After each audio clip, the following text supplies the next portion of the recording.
tēnei te mihi atu kia koutou, ko Waitahako Kati Māmoe, ko Kaitahu Ka Iwi, ko Jana tōku e kua he kaimahi mātou mai te rōpū te Tapu o Tāne.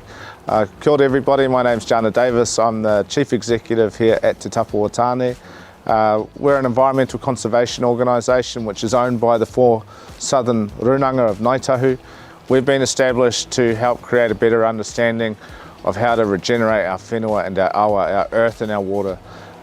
We take a kiuta ki tai approach from the mountains to the sea, and that's really important for our next generation to understand. The mountains to the sea approach, our waters are starting in the mountains and they're making their way all the way down to the coast.